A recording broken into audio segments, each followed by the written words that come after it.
Good afternoon, everybody. Today we are going to learn about figure of speech. In English grammar, there are various kinds of figure of speech, and today we are going to learn one by one the information about it. बघा विद्यार्थी मित्रांनो, आपल्याला इंग्रजी ग्रामरच्या संदर्भात आपण बऱ्याचशा गोष्टी शिकलेलो आहेत. आज आपल्याला काय करायचं आहे, पोयमशी रिलेटेड जे काही फिगर ऑफ स्पीच आहे हा एक पोएटिक डिव्हाइस आहे. पोएटिक डिव्हाइस म्हणजे हे पोयम अतिशय उत्कृष्ट बनवण्यासाठी कवी याचा वापर करत असतो. पोएटिक डिव्हाइस मध्ये येतात बघा फिगर ऑफ स्पीच येतात, नंतर राईम स्कीम येतात, रायमिंग वर्ड्स येत असतात. पोएटिक डिव्हाइस मध्ये काय काय येत असतं, मग फिगर ऑफ स्पीच येतात, रायमिंग वर्ड्स येतात आणि रायमिंग स्कीम येत असते. यांच्या मदतीने कवी काय करत असतो, आपली कविता अतिशय सुंदर आणि प्रभावी बनवण्याचा प्रयत्न करत असतो. मग असे वेगवेगळे फिगर ऑफ स्पीच आहेत इंग्रजीच्या पोयममध्ये किंवा वाङ्मयामध्ये वेगवेगळ्या प्रकारचे फिगर ऑफ स्पीच वापरले जात असतात इंग्लिश लिटरेचरमध्ये. त्यातील काही महत्त्वाचे जे फिगर ऑफ स्पीच आहे की जे तुमच्या टेक्स्टबुकमध्ये इन्क्लूड केलेले आहे ते आपल्याला आज शिकायचे आहेत. चला तर मग आपण बघूया. पहिला फिगर ऑफ स्पीच आहे सिमिली. आता सिमिली हा एक फिगर ऑफ स्पीच आहे. यामध्ये लाईक, ॲज आणि सो या शब्दांचा वापर केला जात असतो. बघा सिमिली हा फिगर ऑफ स्पीच ओळखण्याची एक महत्त्वाची ट्रिक आहे. या फिगर ऑफ स्पीच मध्ये लाईक, ॲज आणि सो या शब्दांचा वापर केला जात असतो. कुठल्या शब्दांचा वापर केला जात असतो, लाईक, ॲज आणि सो या शब्दांचा वापर सिमिली या फिगर ऑफ स्पीच मध्ये केला जात असतो. कुठले शब्द, लाईक, ॲज आणि सो या तिघांपैकी कुठला तरी एक शब्द तुम्हाला ज्या वाक्यामध्ये, कवितेच्या लाईन मध्ये किंवा ओळीमध्ये सापडला त्या ठिकाणी काय लिहायचं, मग सिमिली. सिमिलीचं स्पेलिंग काय, SIMILE. बघूया एक्झाम्पल काय आहे. He is as brave as lion. तो कोणासारखा शूर आहे, तो सिंहासारखा शूर आहे. बघा या ठिकाणी कुठले शब्द आलेले आहेत, ॲज हे शब्द आलेले आहे. म्हणून हा फिगर ऑफ स्पीच कुठला आहे, सिमिली आहे. दुसरा एक्झाम्पल बघूया. Like wing weather satellite. म्हणजेच कुक्कूचे पंख. लाईक म्हणजे काय, च्यासारखे. कुक्कूचे विंग्स म्हणजे काय, पंख. कोणासारखे आहेत, सॅटेलाइट सारखे आहेत. म्हणून या ठिकाणी लाईक हा शब्द आलेला आहे. म्हणून हा कुठला फिगर ऑफ स्पीच आहे, तर मग हा फिगर ऑफ स्पीच आहे सिमिली. लक्षात आलं विद्यार्थ्यांनो, सिमिली या फिगर ऑफ स्पीच मध्ये लाईक, ॲज आणि सो या शब्दांचा वापर केला जात असतो. बघूया मग दुसरा फिगर ऑफ स्पीच. आता दुसऱ्या फिगर ऑफ स्पीच मध्ये काय आहे, मेटाफर. दुसऱ्या फिगर ऑफ स्पीचचं नाव काय आहे, मेटाफर आहे. आता या फिगर ऑफ स्पीच मध्ये इनडायरेक्ट कंपॅरिझन केली जात असते. आता पहिल्या फिगर ऑफ स्पीच मध्ये काय बघा, डायरेक्ट कंपॅरिझन आहे. तो कोणासारखा शूर आहे, तो सिंहासारखा शूर आहे. म्हणजे दोन वेगवेगळे ऑब्जेक्ट आहे. त्या दोन वेगवेगळ्या ऑब्जेक्ट मध्ये कंपॅरिझन कुठल्या फिगर ऑफ स्पीच मध्ये केली जात असते, सिमिली. पण मेटाफर या फिगर ऑफ स्पीच मध्ये काय असतं, यामध्ये दोन वेगवेगळ्या ऑब्जेक्ट मध्ये कंपॅरिझन नसते, तर ते दोन ऑब्जेक्ट हे एकच आहे असं दाखवण्याचा प्रयत्न केला जात असतो. बघा पहिल्या फिगर ऑफ सिमिली मध्ये काय असतं, दोन वेगवेगळे ऑब्जेक्ट्स असतात. ही आणि लॉयन हे दोन वेगवेगळे ऑब्जेक्ट आहेत, तो आणि सिंह. या दोन ऑब्जेक्ट मध्ये आता ही काय पर्सन आहे, लॉयन पण काय एक ॲनिमलचं नाव आहे. म्हणजे या दोन गोष्टींमध्ये काय आहे, डायरेक्ट कंपॅरिझन केलेली आहे. पण मेटाफर या फिगर ऑफ स्पीच मध्ये काय असतं, यामध्ये दोन वेगवेगळे ऑब्जेक्ट नसून ते एकच आहेत असं सांगितलं जात असतं. म्हणून या फिगर ऑफ स्पीचला काय म्हणायचं, मेटाफर. यामध्ये काय असतं, indirect comparison between the two objects and in this figure of speech the two object are shown as a one thing, as a one object. बघूया मग metaphor. Camel is the ship of desert. कॅमलला काय सांगितलेलं आहे, ship म्हटलेलं आहे. कोणाचं, वाळवंटातील जहाज कोण आहे, कॅमल. म्हणजेच या ठिकाणी कॅमल आणि शिप हे वेगवेगळे ऑब्जेक्ट नसून ते एकच आहे असं या फिगर ऑफ स्पीच मध्ये सांगण्यात आलेलं आहे. त्या फिगर ऑफ स्पीचला काय म्हणायचं, मेटाफर. दुसरा एक्झाम्पल बघूया. Music is the blood of life. संगीत काय आहे, आपल्या आयुष्यातील रक्त आहे. म्हणजे संगीताशिवाय माणूस जगू शकत नाही. ज्याप्रमाणे माणसाच्या शरीरात रक्त नसेल तर माणूस जिवंत असेल का, नाही. त्याप्रमाणे संगीत हे माणसाच्या आयुष्यातील रक्त आहे. म्हणजेच आयुष्य आणि संगीत यांची एकमेकांशी काय केलेली आहे, डायरेक्ट कंपॅरिझन न करता इनडायरेक्ट कंपॅरिझन केलेली आहे. दोघं एकच दाखवण्याचा प्रयत्न केलेला आहे. लक्षात आलं का फरक. सिमिली या फिगर ऑफ स्पीच मध्ये दोन ऑब्जेक्ट मध्ये डायरेक्ट कंपॅरिझन केलेली असते. दोन वेगवेगळ्या गोष्टींमध्ये तुलना असते. तर मेटाफर या फिगर ऑफ स्पीच मध्ये दोन ऑब्जेक्ट्स मध्ये इनडायरेक्ट कंपॅरिझन असते आणि ते दोघं ऑब्जेक्ट काय सांगितले जात असतात, एकच आहे असं सांगितलं जात असतं. त्याला काय म्हणायचं, मेटाफर. तिसरा फिगर ऑफ स्पीच आहे बघा पर्सॉनिफिकेशन. आता पर्सॉनिफिकेशन हा अतिशय सुंदर आणि सोपा असा फिगर ऑफ स्पीच आहे बघा. या फिगर ऑफ स्पीच मध्ये कवी अशी कल्पना करतो की इनॅनिमेटेड ऑब्जेक्ट्स काय करत आहे, बोलत आहे. कवी अशी कल्पना करतो की झाडं, पानं, फुलं, नदी, वारा हे काय करत आहे, एकमेकांशी बोलत आहे, आपल्याशी बोलत आहे, अशी कवी कल्पना करत असतो. त्या फिगर ऑफ स्पीचला काय म्हणायचं, पर्सॉनिफिकेशन. पर्सॉनिफिकेशन या फिगर ऑफ स्पीच मध्ये inanimate things talks and speaks as a having intelligence and life. म्हणजे या फिगर ऑफ स्पीच मध्ये इनॅनिमेटेड म्हणजे काय, नॉन लिव्हिंग थिंग्स काय करत असतात, बोलत असतात. जसे की त्यांच्यामध्ये जीव आहे, प्राण आहे आणि त्यांना बुद्धिमत्ता आहे, त्याप्रमाणे ते बोलत आहेत अशी कल्पना कवी करत असतो. त्या फिगर ऑफ स्पीचला काय म्हणायचं, पर्सॉनिफिकेशन. फॉर एक्झाम्पल बघूया, the Apple tree say. Apple tree बोलायला लागली. काय बोलायला लागली ते कवीने सांगितलेलं नाही. म्हणजेच कवीला काय सांगायचं की ॲपल ट्री से. ॲपल ट्री कधी बोलतो का, नाही. ह्युमन बिंग्स बोलतात, ॲनिमल्स प्राणी बोलत नसतात, तर झाड बोलेल का, नाही. म्हणून या ठिकाणी कवीने काय कल्पना केलेली की सफरचंदाचं झाड बोलायला लागलेलं होतं. पुढचा एक्झाम्पल बघूया, come little leaves said the wind. आता वारा बोलतोय, कोणाशी बोलतोय, पानांशी बोलतोय. काय बोलतोय, छोटे छोटे पानं तुम्ही इकडे या, अशी कल्पना या ठिकाणी कवीने केलेली आहे. म्हणजेच या फिगर ऑफ स्पीचला काय म्हणायचं, पर्सॉनिफिकेशन. पर्सॉनिफिकेशन या फिगर ऑफ स्पीच मध्ये कवी काय कल्पना करत असतो की नॉन लिव्हिंग थिंग्स एकमेकांशी बोलत आहे. मग आज आपण 3 फिगर ऑफ स्पीच शिकलो. पहिला फिगर ऑफ स्पीच आहे सिमिली, दुसरा आहे मेटाफर, तिसरा आहे पर्सॉनिफिकेशन. तुम्ही आता याचा पटकन स्क्रीनशॉट घ्या, मग आपण पुढचे फिगर ऑफ स्पीच बघूया. चला तर मग आपल्याला पुढचा फिगर ऑफ स्पीच बघायचा आहे, चौथा. आतापर्यंत आपण किती बघितले, 3 फिगर ऑफ स्पीच बघितले, सिमिली बघितलं, मेटाफर बघितलं आणि पर्सॉनिफिकेशन बघितलं. आता पुढचा फिगर ऑफ स्पीच बघायचा आपल्याला, ॲलिटरेशन. ॲलिटरेशन या फिगर ऑफ स्पीच मध्ये काय असतं बघा, repetition of the first sound. म्हणजेच या फिगर ऑफ स्पीच मध्ये काय केलेलं असतं, पहिला साऊंड म्हणजे एका लाईन मध्ये पहिले जे लेटर असतात ते लेटर काय केले असतात, साऊंड किंवा लेटर काय केले असतात, रिपीट केलेले असतात. बघूया आपण, ब्रेड अँड बटर. बघा आता ब्रेड मध्ये बी आहे आणि बटर मध्ये पण बी आहे. म्हणजेच या ठिकाणी बी हा साऊंड काय केलेला आहे, रिपीट झालेला आहे. शेवटी नाही तर काय, सुरुवातीला प्रत्येक लेटरच्या, म्हणजे हे जे वाक्य आहे, ब्रेड आहे आणि बटर हे जे 2 वर्ड आहे, याच्यामधला पहिला साऊंड हा बी आहे आणि हा दुसऱ्या याच्यातला बी हा बटर मधला बी साऊंड आहे. म्हणून हे दोघं साऊंड काय झालेले, रिपीट झालेले आहे. बघा पुढे, he hit his head against the beam. बघूया आता बघा, h h h h. Okay, h h हे साऊंड काय झालेले आहे, रिपीट झालेले आहेत. आता या ठिकाणी कुठला फिगर ऑफ स्पीच आहे, मग ॲलिटरेशन. म्हणजेच काय, ॲलिटरेशन या फिगर ऑफ स्पीच मध्ये साऊंड इज रिपीटेड. कशात, फर्स्ट साऊंड इज रिपीट केलेला असतो. पहिला साऊंड किंवा लेटर काय केलेलं असतं, रिपीट केलेलं असतं. त्या फिगर ऑफ स्पीचला काय म्हणतात, ॲलिटरेशन. पुढचा फिगर ऑफ स्पीच आहे बघा, रिपिटिशन. आता रिपिटिशन या फिगर ऑफ स्पीच मध्ये काय असतं, वर्ड्स रिपीट केलेले असतात. ॲलिटरेशन या फिगर ऑफ स्पीच मध्ये फक्त साऊंड रिपीट केलेला असतो, तर रिपिटिशन या फिगर ऑफ स्पीच मध्ये वर्ड्स रिपीट केलेले असतात. बघूया, हाय टायडी, हो टायडी, हाय टायडी. आता या ठिकाणी बघा, हाय टायडी टायडी टायडी हा वर्ड रिपीट झालेला आहे. त्याचप्रमाणे हाय हा वर्ड पण रिपीट झालेला आहे. But not this, not this. आता हाय आणि tidy tidy tidy, not this not this. बघा काय रिपीट झालेलं आहे, वर्ड्स रिपीट झालेले आहे. नॉट दिस हे वर्ड्स काय झालेले, रिपीट झालेले आहे. म्हणजेच रिपिटिशन ऑफ द वर्ड्स, त्याला काय म्हणायचं, रिपिटिशन.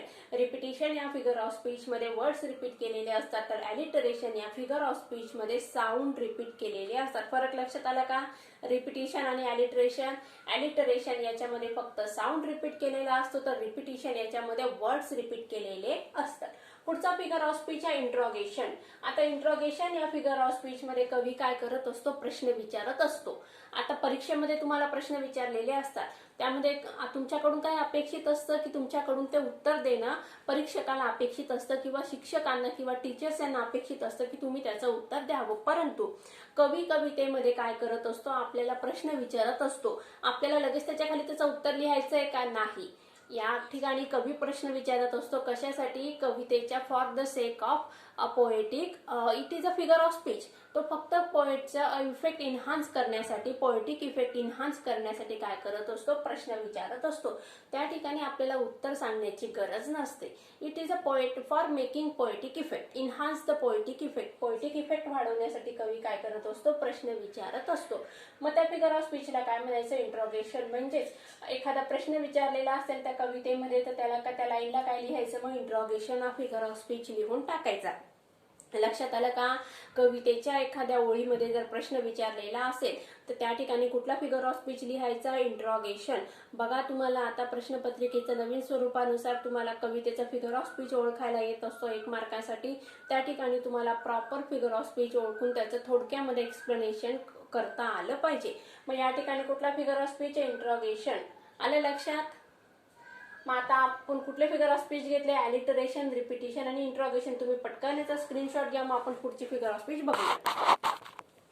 चला पुढचा फिगर ऑफ स्पीच बघायचा आपल्याला, ॲपॉस्ट्रॉफी.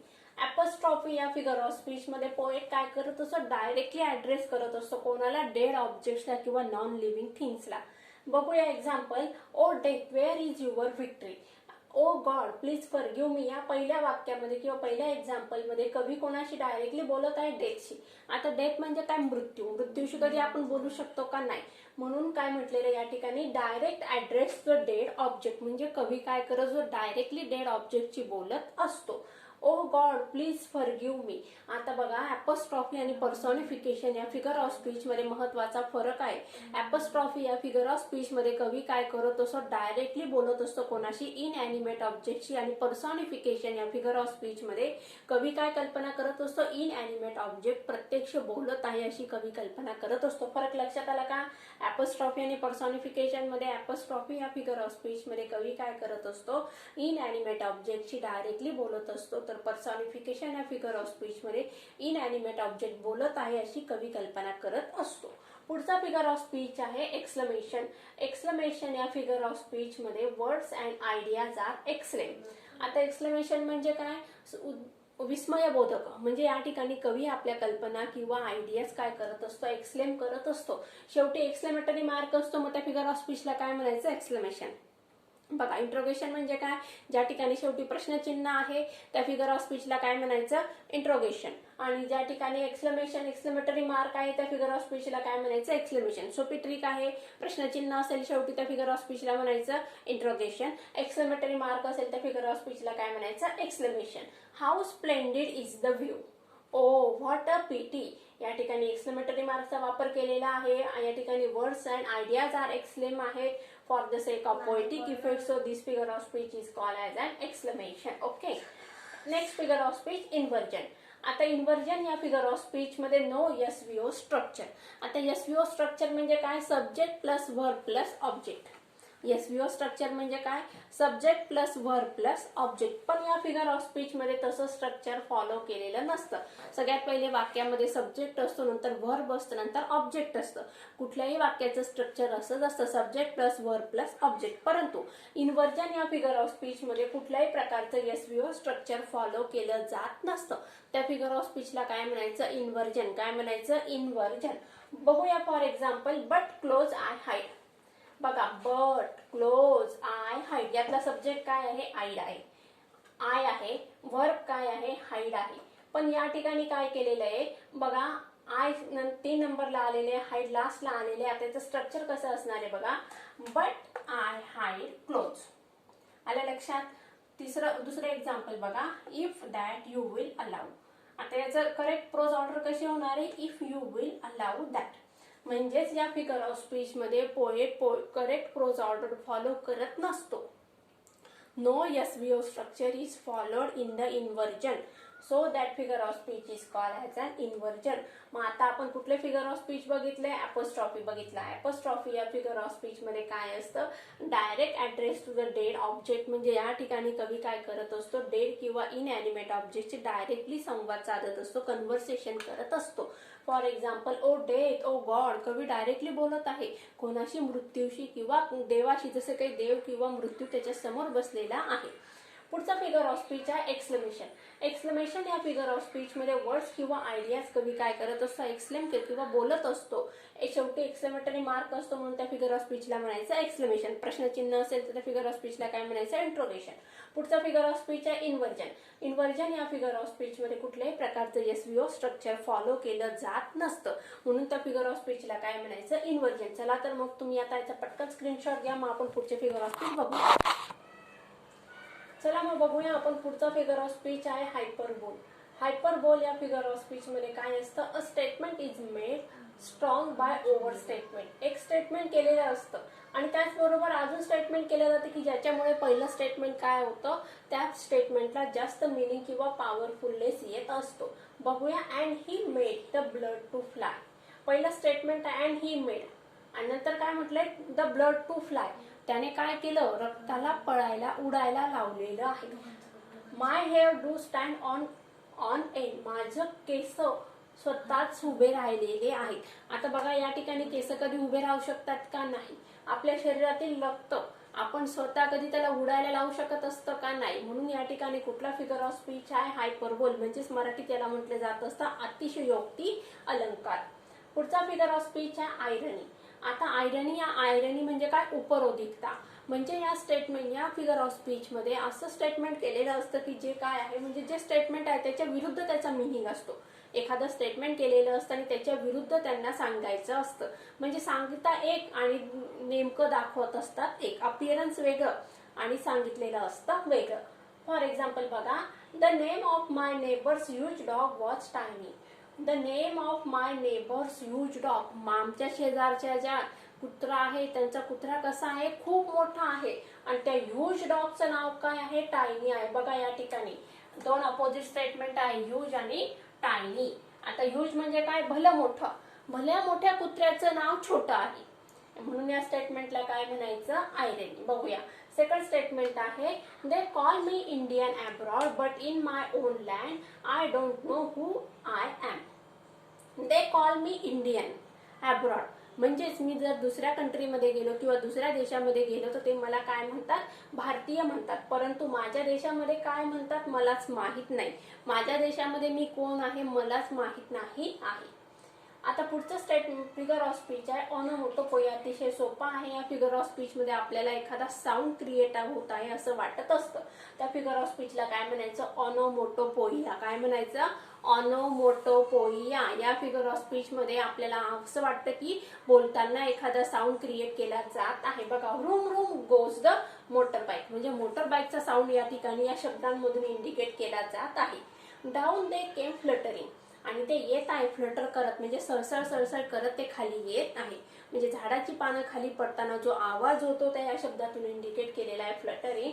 आणि मोटर बाईक ज्यावेळेस सुरू करताना आवाज होतो तो आवाज या रूम रूम या शब्दातून इंडिकेट केलेला आहे. म्हणजेच हायपरबोल या स्टेटमेंटमध्ये स्टेटमेंट असतं एक वेगळं आणि अर्थ सांगायचा असतो वेगळा. म्हणजेच अतिशयोक्ती, काहीतरी अवाढव्य व्यक्त रंगवून सांगितलं जात असतं. त्या फिगर ऑफ स्पीचला काय म्हणायचं, हायपरबोल. हायपरबोल म्हणजे काय, एखादं स्टेटमेंट कवीला काय सांगायचंय, कल्पना भली मोठी अवाढव्य करून सांगायची असते. त्या स्टेटमेंटला काय म्हणायचं किंवा फिगर ऑफ स्पीचला काय म्हणायचं, hyperbole. For example, and he made the blood to fly. कोणतीच व्यक्ती किंवा कोणत्याही माणसामध्ये ताकद नसते की त्याच्या शरीरातलं रक्त उडू शकतं किंवा तो उडवू शकेल असं ताकद कोणत्याही माणसामध्ये नसते. म्हणून हा फिगर ऑफ स्पीच कुठला आहे, हायपरबोल आहे. आता आयरनी या फिगर ऑफ स्पीच मध्ये अपोजिट स्टेटमेंट म्हणजे कवी काय सांगतो आहे आणि त्याच्या विरुद्ध ते स्टेटमेंट असतं. म्हणजे कवीला एक सांगायचं असतं आणि स्टेटमेंट वेगळं सांगत असतं. त्या फिगर ऑफ स्पीचला काय म्हणायचं, आयरनी. The name of my neighbours huge dog was tiny. आमच्या शेजारच्या भल्या मोठ्या कुत्र्याचं नाव काय आहे, टायनी. पुढचा फिगर ऑफ स्पीच आहे ऑनोमोटोपोइया. ऑनोमोटोपोइया या फिगर ऑफ स्पीच मध्ये काय असतं, साऊंड क्रिएट केला जात असतो. म्हणजे शब्दांमधून आवाज व्यक्त होत असतो. त्या फिगर ऑफ स्पीचला काय म्हणायचं, onomatopoeia. Vroom vroom goes the motor bike. Motor bike जो साऊंड क्रिएट करते किंवा मोटर बाईक स्टार्ट करताना जो आवाज होत असतो तो आवाज या शब्दांमधून इंडिकेट होत आहे. डाऊन दे केम फ्लटरिंग. झाडाची पानं सळसळ सळसळ करत खाली पडत आहेत. आणि फ्लटरिंग हा शब्द कुठला साऊंड करत आहे, सळसळ असा आवाज निर्माण करत आहे. आता तुम्ही पटकन हा स्क्रीनशॉट घ्या, मग उरलेले दोघं तिघं फिगर ऑफ स्पीच आपण बघू. चला तर मग आपण पुढचा फिगर ऑफ स्पीच बघूया पण. आता पण या फिगर ऑफ स्पीच मध्ये one word has two meaning, म्हणजे एकच शब्द आहे पण तो शब्द डबल अर्थाने, म्हणजे एका शब्दाला दोन मिनिंग असतात किंवा अर्थ असतात, या अर्थाने कवी एकच शब्दाचा वापर करत असतो. फॉर एक्झाम्पल बघूया, रेस्ट इन द बॉटम ले. आता रेस्ट हा एक शब्द आहे, आता त्याचे या वाक्यामध्ये दोन अर्थ निघतात. Has two meaning. पहिलं मिनिंग काय आहे बघा, लेजर. लेजर म्हणजे काय, रिकामा वेळ, रेस्ट करणे, म्हणजे मी काय करत आहे, रेस्ट करत आहे, म्हणजे मी आराम करत आहे. दुसरा आहे बघा, आता रेस्ट इन द बॉटम ले. रेस्ट म्हणजे काय, मग शिल्लक राहिलेलं. रेस्ट म्हणजे काय, रिमेनिंग वन. मग इथे काय घेतलं आपण, द रिमेनिंग वन. म्हणजेच पण या फिगर ऑफ स्पीच मध्ये कवी एकच शब्द दोन अर्थाने वापरत असतो. लक्षात आलं का? पण या फिगर ऑफ स्पीच मध्ये कवी एकाच शब्दाचा वापर दोन अर्थाने करत असतो. त्या फिगर ऑफ स्पीचला काय म्हणायचं, पण. पुढचा फिगर ऑफ स्पीच आहे इपोमिझम. इपोमिझम या फिगर ऑफ स्पीच मध्ये माइल्ड टर्म्स, म्हणजे सौम्य अशा संकल्पना ज्या असतात त्या कवीला व्यक्त करायच्या असतात.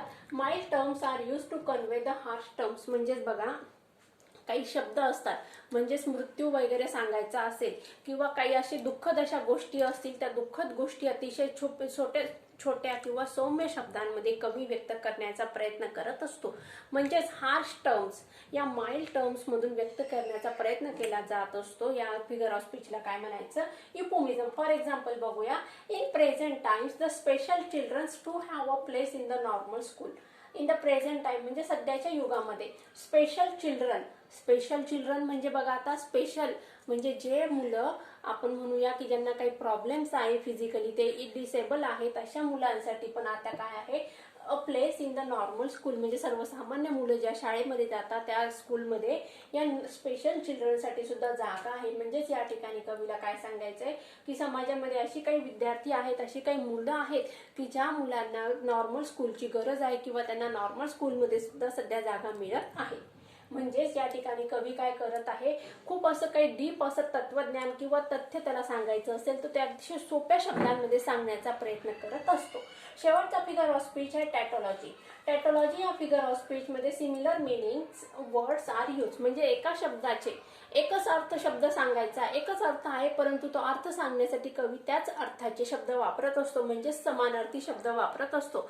बघूया, सूर्य म्हणजे काय, रवी. रवी म्हणजे काय, भास्कर. असे एकच शब्द बघा, सूर्याचे तीन अर्थ झाले, अर्थ एकच आहे पण शब्द काय आहेत, वेगवेगळे वापरलेले आहेत. तसं या फिगर ऑफ स्पीच मध्ये, टॅटोलॉजी या फिगर ऑफ स्पीच मध्ये कवी काय करत असतो, एकच अर्थ सांगायचा आहे पण त्यासाठी सेम मिनिंगचे वेगवेगळे शब्द वापरत असतो. फॉर एक्झाम्पल बघूया, she is smart, intelligent and brainy. ती कशी आहे, स्मार्ट आहे, इंटेलिजंट आणि ब्रेनी आहे. म्हणजेच त्या मुलीचं वर्णन व्यक्त करण्यासाठी ती हुशार आहे हे सांगण्यासाठी कवीने हे वेगवेगळे शब्द वापरलेले आहेत.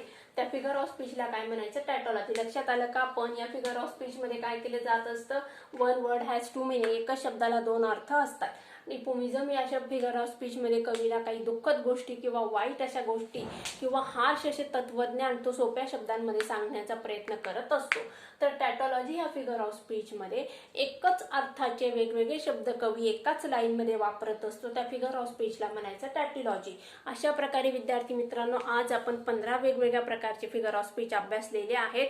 मला असं वाटतं की तुम्हाला सगळ्यांना ते समजलंच असेल. याच्या संबंधात काही क्युरीज असतील तुम्ही मला विचारू शकता. Take care and good bye.